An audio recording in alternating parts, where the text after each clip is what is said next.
Okay, good to go.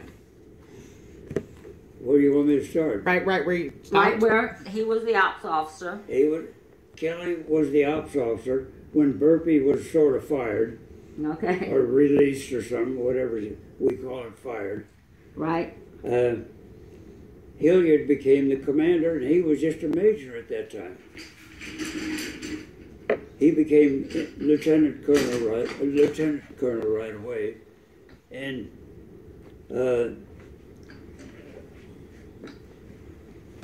then in a year or 2 years or something, he made full colonel, and I always called him chief. Even though Downey's a chief, master sergeant, right. I called him chief. Right. I didn't call him Colonel Kelly all the time. Right.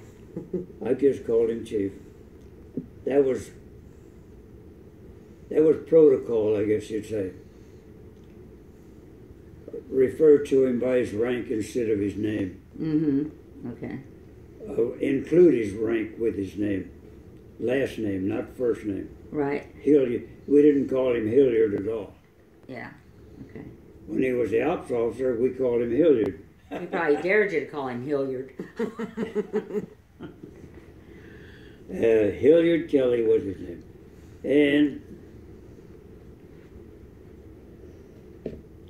And then we lived,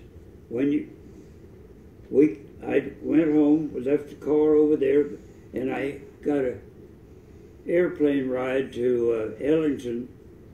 We went home. No, What do you mean? I was at New Orleans. Y'all were still in San Marcos.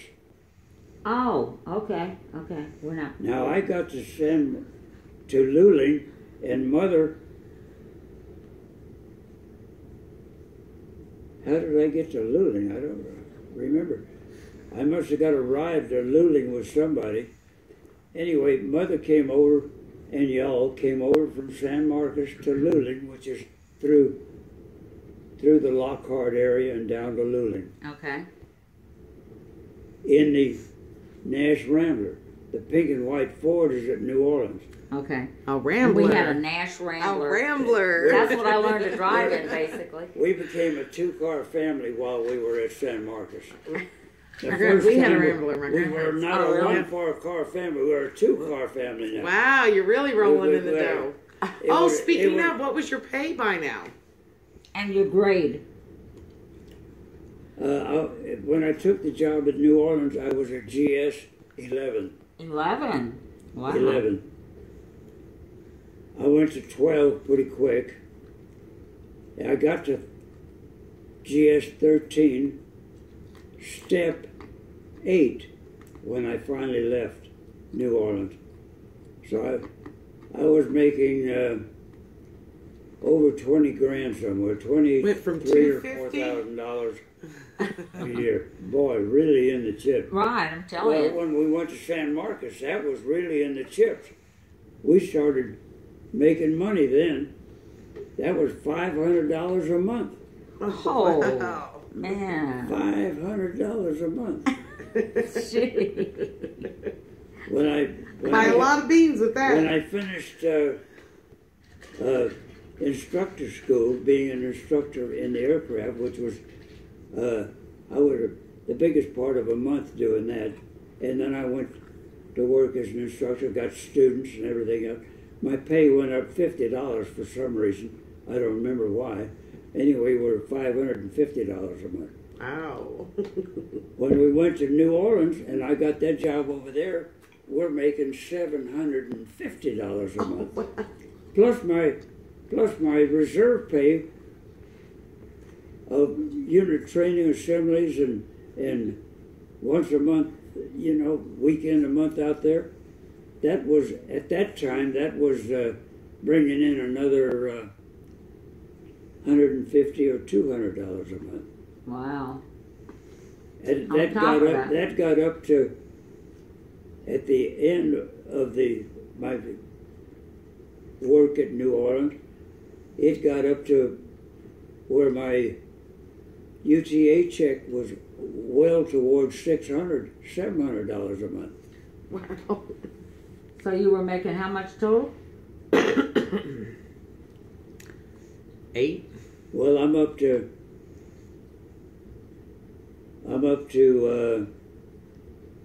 when I finished up, I was up to $25,000 a year.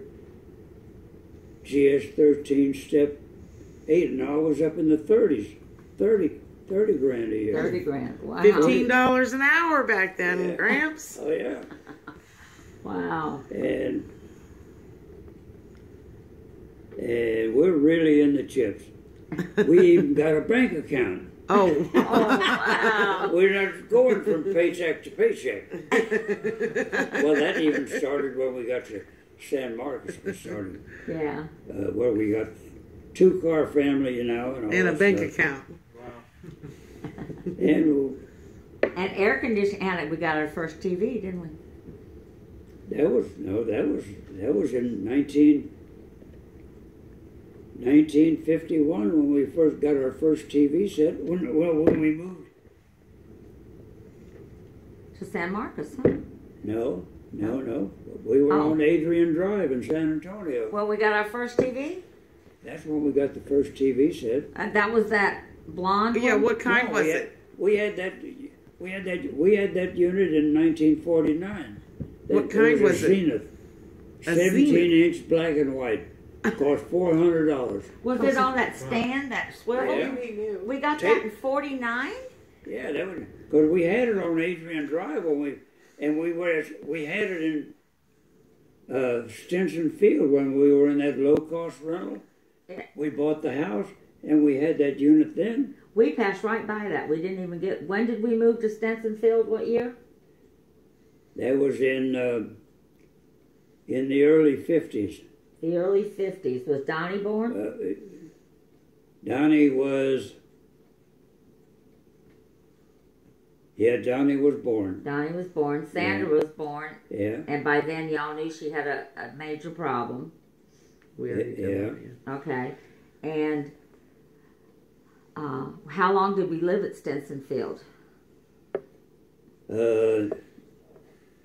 Less than a year. Or Less than a year? About a year or something like that. And then we moved where? To Adrian? Adrian Drive. Adrian Drive. That was the first home we bought. 547 Adrian Drive. Right. First home y'all bought. Our phone number was Shady Side 44445. You remember your phone number? I remember the phone, and it was an exchange in Shady Side 44445 was our phone number. So whatever the S and the H is what would be the numbers now. But anyhow, wow. Yes. You stop doing that. When the house on Broadview Drive where the folks lived, that was only 4 numbers. Their phone number was Pershing 7881. And he knew their number. Oh my God. When they lived on Betty Jean? No, on Broadview Broadmoor. Drive, Broadview. which was out there close to La Quinta on 410. Where you sit. But then it was like all party lines and Oh yeah, our first phone was a 4-party line. We could, shared it with 4 of the Yeah, people. and you Yes. had to see if anybody was on the line before you used the phone. And Or we you had listened. a 4-party line. Yep. 4-party line was $3 or $4 a month, Wow. Wow, now we're paying something hundreds. like that. A private line, if you were able to get one, which you couldn't, that was only $8 a month, $8 a month? and it was rotary dial. Yep. Yeah. Okay. So now we're moved from Camp Gary, San Marcos, to Algiers, and then we moved to Belchase. Is there any significant? Anything happen while you were flying or teaching? While we were in Algiers, did anything happen? Besides Kelly getting fired and That's what we were told about Burpee. Kelly getting fired. Burpee getting fired and Kelly taking Burpee his got place. fired and Hillary took his place. Right. And now later on, in years, which is in the middle about 66 or 7 or 68, along in there somewhere, Chief Kelly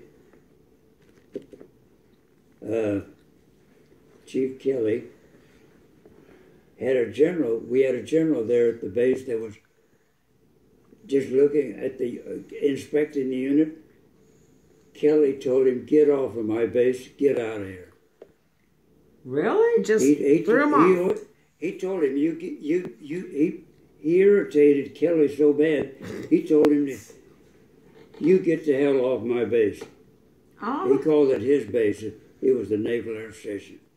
But he was the commander? Yeah, he was the commander of the unit. Yeah. And he told him, the next month we have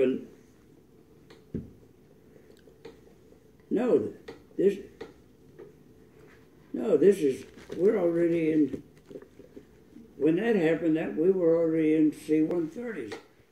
Because when that no-notice inspection came up, we were at Tyndall Air Force Base at Panama City. I went to physiological training. That's when we had that no-notice inspection. So Kelly had his problem with this general in 1972. Oh, so it was a lot longer after that. Yeah. And we got the C-130s right at the end of '69. Right. When I got checked out in the C-130 at Ellington, it was January of 1970. Okay. When I got checked out. But let's not get too far ahead. We were living in Algiers. We moved to Belchase. What year? That was 61. Late 61. Late 61. Nothing happened while we were living in Algiers that is significant to the filming, right?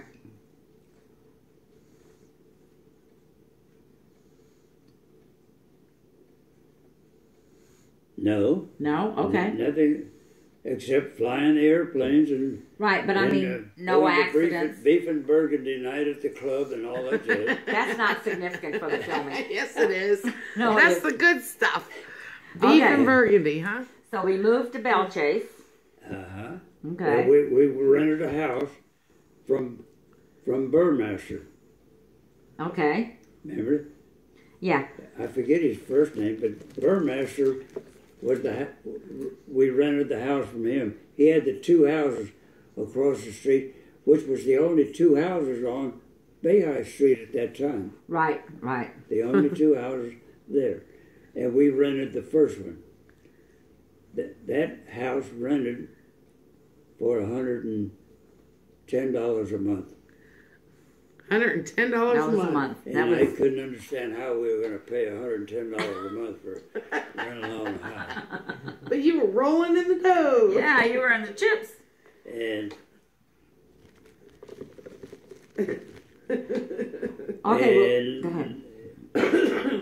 And we lived there for till in 1962 somewhere. We bought the house across. They built it.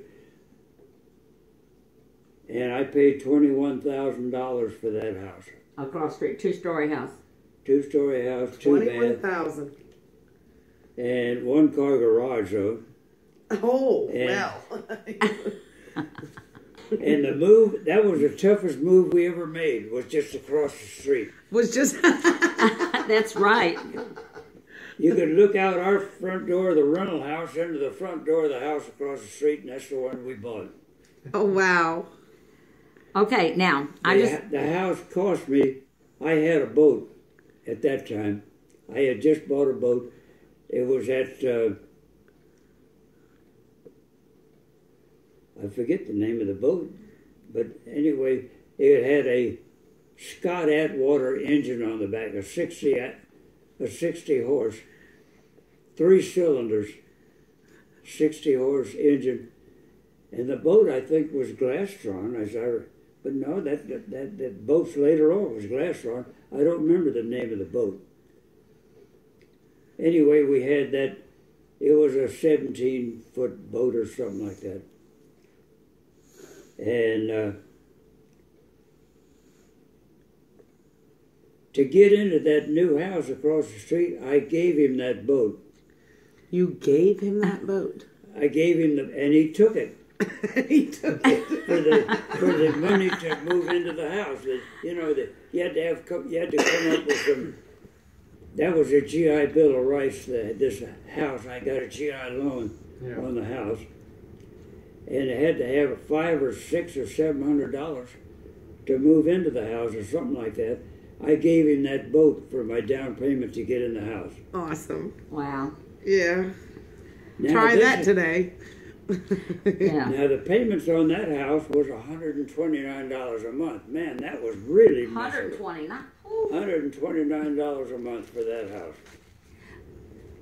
For 25 years.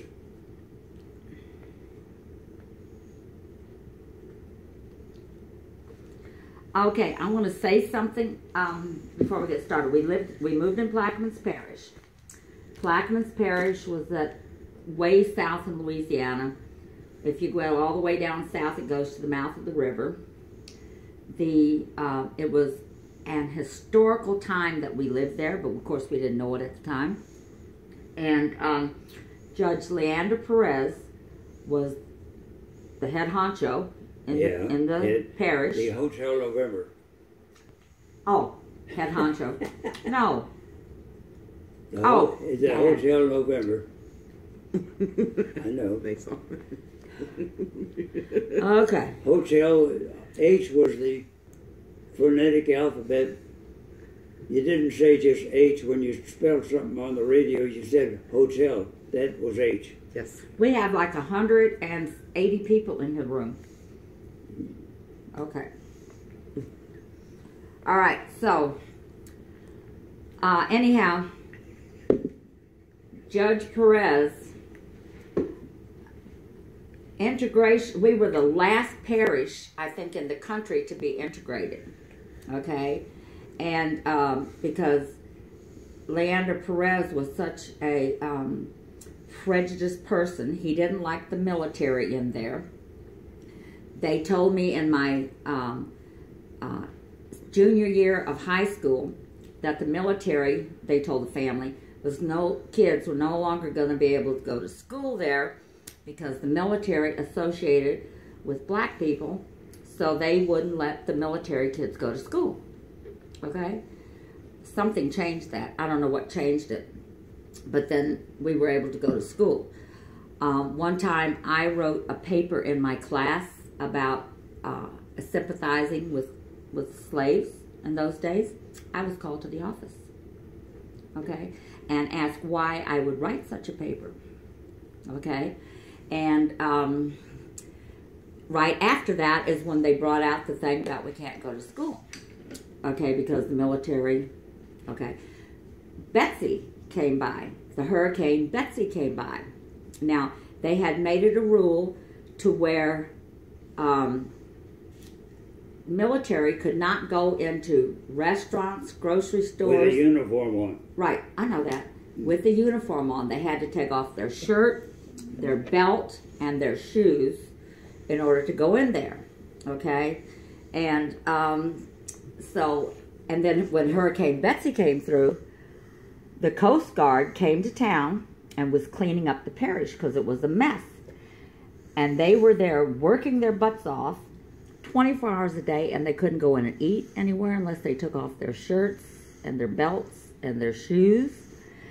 And then when I met my husband, he owned one of the only restaurants. And was that in Plaquemines Parish? Yes, Plaquemines Parish. That was, Plaquemines were right after that. The canal, I guess, was the start of Plaquemines, huh? Right, yeah, right. Because Not under the tunnel was still Belcher, because that was the back gate, remember? Yeah. That was still Plaquemines Parish. So I met my husband, and we were running the restaurant there, and we were not allowed to let anybody come in uniform. So these 3 or 4 official Air Force cars pulled up in the parking lot, and all these brass got out of the car, and they had 3 guys get out. They didn't have, some of them didn't have arms, some of them didn't have legs, and they were going out to the base to get their medals, okay, and their awards, and we couldn't let them in. We were not supposed to let them in to eat breakfast, because this is real early in the morning. And my husband said, "You can forget that. We're letting them in."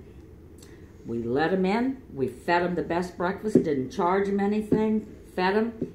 We were shut down the next day. Shut down? Shut down the next day. Because the Board of Health came in and said we were violating a bunch of stuff. I think we got to open up again in about a week, But they shut you down. But they shut us down. His chauffeur, his chauffeur. For serving the military. For serving, letting these people You know what the in. saddest part about this story is? What? We've almost gone full circle. That's Yeah. how bad people are treating the military today. Yeah, right. So, anyhow, I'm going to get a little ahead because we're not going to come back to this, okay? So when I left high school, our school still wasn't integrated. And remember the year that all those limousines from Chicago came down and they were followed all through the parish by the police, okay? And sort of like forced out of the parish, okay? Because, they were from Chicago and he didn't want those kind of people down there. This is Judge Perez? No one's going to tell Judge Perez what to do. Let me tell you, he was so prejudiced. He had a big, what do you call it, a ranch? Or a farm. Big ranch. It was like a cotton plantation almost, He had a big ranch down there. He was the so... Jesuit Bend area. Yeah. But he only allowed white cows. Are you kidding me? No. He didn't have any black cows. Only had white cows. Okay? And they still, didn't the road, Judge Perez still, did they ever rename it or is it still named after him? But that was in Chalmette.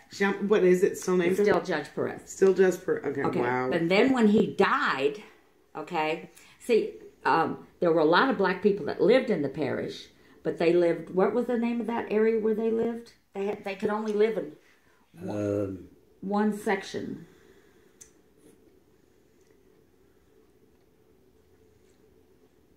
There was an area down there towards Burwood area. Yeah, but that's the only place they could live. They couldn't go to our schools.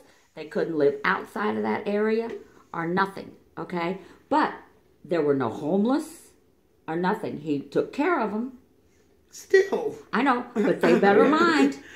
Any black person that lived in Plaquemine Parish was well taken care of by him. Right. If they wanted a job, they had it. They never went hungry. They didn't live on welfare. Yeah, but they were Nothing. confined. Of course, we know that. Yeah. I'm just saying.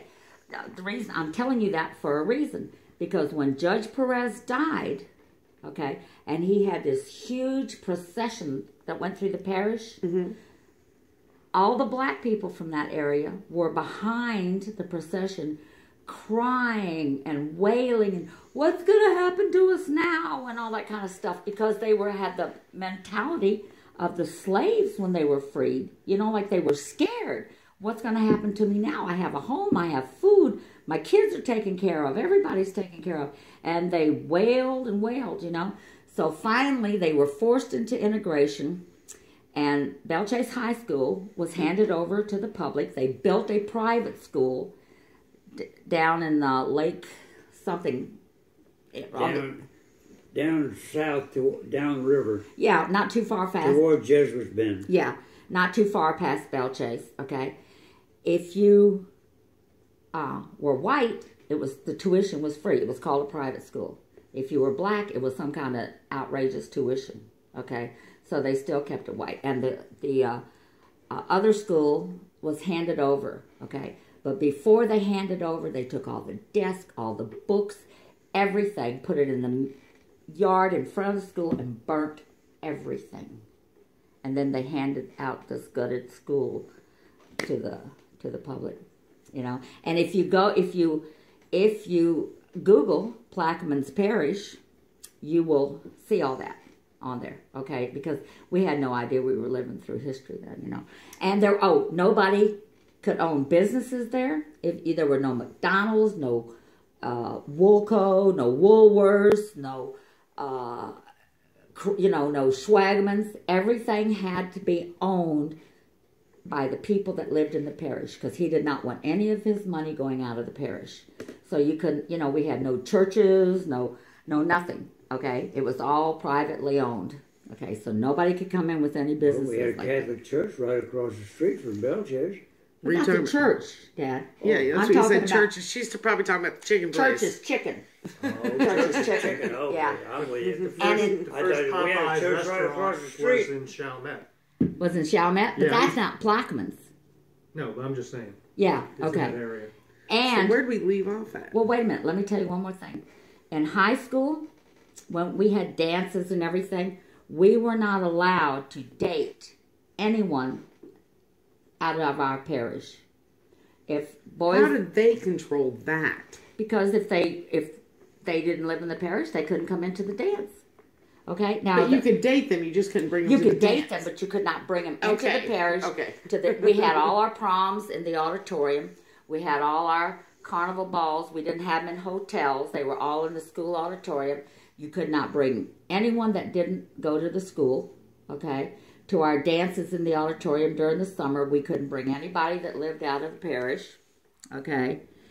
And so it, now the parents loved it. Yeah. Okay, the cops, we all knew the cops. One time, about 3 of my friends and I walked down about a mile to my other best friend's house, and we rolled her house in toilet paper. What we didn't know is the cop, Charlie, was watching us the whole time. Okay, watching us the whole time.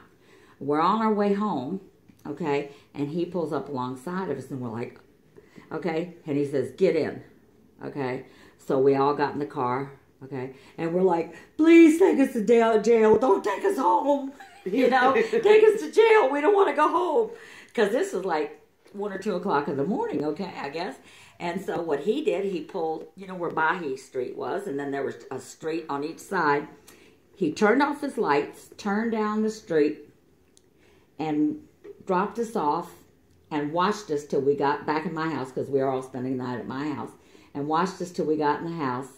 Okay, and because, he threatened us the whole way. Oh, I'm okay? sure. Yeah. But he said, "I've been watching y'all the whole time," but he watched to make sure we were safe, and he brought us home and let us out.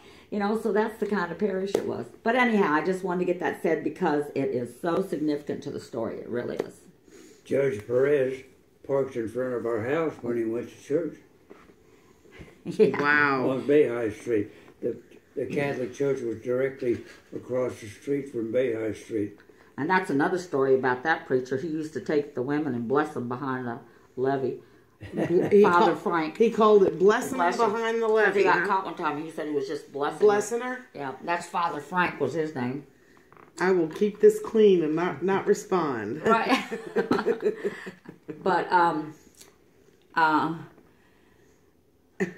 okay, you asked a question. But Okay, so did you have any Maydays or anything occur Wait a while you minute. were there? When was the 119 incident? Well, I had an incident in the C-46 Okay, let's go prior to there. the C-119. Okay. And when you were living where? I was in San Marcos.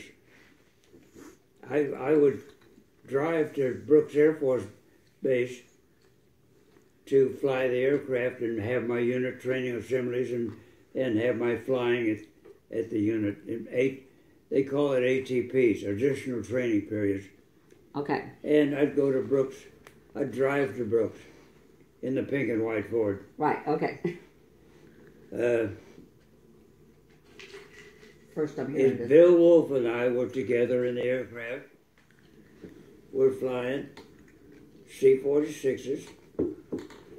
I'd ride the right seat one flight, and the next flight I'd fly the left seat, and he'd be in the other seat. That type of thing went on. And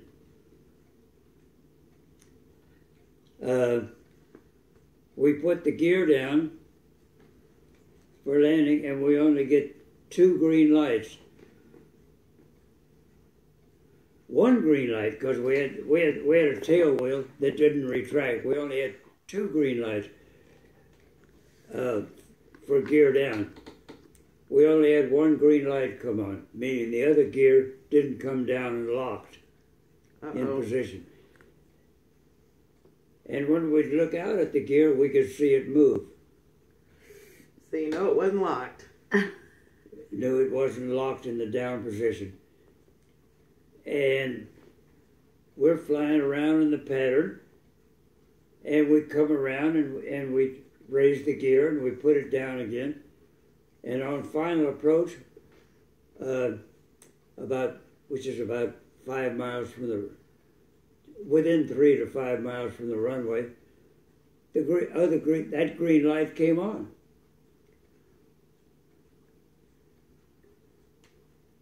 And we'd pull back the throttles below a certain position, and the horn didn't blow, meaning the gear was safe.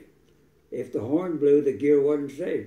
But we had green light and no horn, meaning the gear was good, but we still saw the gear move that one time. Oh. So we were still worried about it. So we touched down on that gear, and we put the code to it to go around, meaning not land, go around and come back around. And we just put the weight on that gear to see if it was going to fold. It didn't fold, but we made that touch and go landing, and we went around the pattern again, and then we landed, and everything was over. It stayed down and locked. I bet it was a little more intense at the moment. Was that the end of that little incident? Huh? Was that the end of that little incident? Yeah. Oh, yeah? But how ingenious to test that it. was the only thing I ever had happen in the C-46. That airplane, I never had to shut down the engine in a C-46. We'd only shut them down just for practice, just to be shutting down and fly on one engine a while. And part of the instructing of other people in the C-46, we always had to shut it down, fly on one engine a little bit. It was just training purposes. But I never had to totally shut an engine down because it wasn't working right. Oh, that's good. But you lost a few. Yeah, we got to talk about your Mayday. Wait. This is in C-46s. Oh, okay, yeah. In C-119s is where I had a shutdown of the engine. After I was checked out in the airplane, I had to shut down the engine. An average of losing an engine for some reason, an average of one every 2 months. What? I think I'd like... That's a lemon. Yeah, I got to get a job. Oh, then it wasn't the same plane. We had 18 C-119s, and I flew all of them. All of them? Yeah. Flew all of them. Okay. Did you make